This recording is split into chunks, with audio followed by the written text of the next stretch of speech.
हर चुनाव जो होता है, चाहे एक प्रदेश में हो चाहे कई प्रदेशों में एक साथ हो, उसके जो नतीजे आते हैं उसके कुछ स्पष्ट संदेश होते हैं।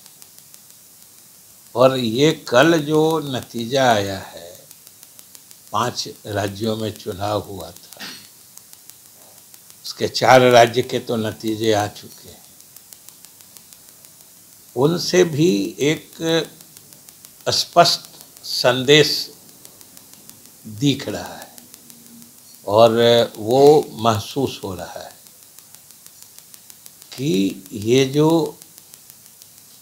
इंडिया गठबंधन है या इंडिया अलायंस है,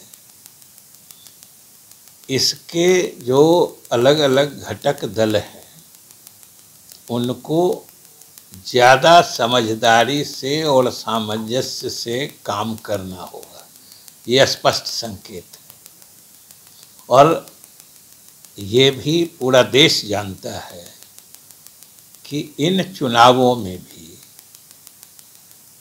इंडिया गठबंधन के सारे घटक दल एकजुट होकर नहीं लड़े थे। और ख़ास तौर से हम लोगों की पार्टी यानी जदयू, या खास तौर से कहिए पूरा बिहार का जो महागठबंधन है, हम लोग शुरू से इस बात को मानते हैं और कहते रहे हैं कि भाई सबसे पहले आपस की समझदारी बननी चाहिए। और ये बार बार स्पष्ट संकेत मिला है या दिखा है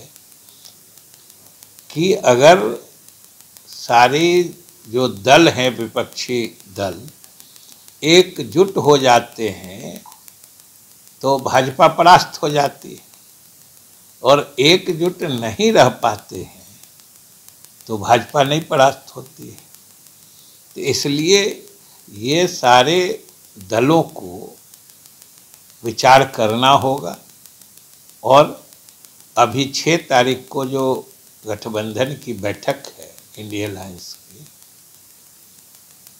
स्वाभाविक रूप से इसमें सभी दल को खुले दिल से सामंजस्य बैठाने की कोशिश करनी चाहिए। और चूंकि इस गठबंधन में कांग्रेस पार्टी सबसे बड़ी पार्टी है, स्वाभाविक रूप से उसकी जिम्मेदारी ज़्यादा बन जाती है। और फिलहाल ये जो 5 राज्यों में चुनाव हुए हैं, खासतौर से 4 राज्यों में, ये आपसी समझदारी नहीं बन पाने का नुकसान भी कांग्रेस को ही हुआ है ज़्यादा। तो कांग्रेस को थोड़ा और ज़्यादा सामंजनशील बनना पड़ेगा, जिसको कहते हैं एकोमोडेटिव, कि क्षेत्रीय पार्टियां जहां भी मजबूती से हैं, उनकी मजबूत उपस्थिति और मजबूत पकड़ को देखते हुए कांग्रेस को उनके लिए उतनी जगह भी बनानी पड़ेगी और उस हद तक उदार भी बनना पड़ेगा। और अभी भी ये साफ है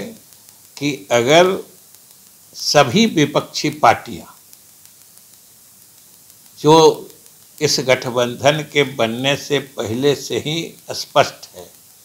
और मुख्यमंत्री नीतीश कुमार जी के ही पहल के आधार पर इसका गठन हुआ था, और ये पटना से ही इसकी शुरुआत हुई थी, उसी दिन से एक बात साफ है कि हम लोग कोशिश करें कि जो एनडीए के उम्मीदवार के विरुद्ध हम लोग का भी एक साझा उम्मीदवार हो, एक के विरुद्ध एक वाली नीति जो है, अगर हम लोग उस दिशा में आपस में सामंजस्य बैठाने में सफल हुए तो समझिए भाजपा का हारना नामुमकिन नहीं है।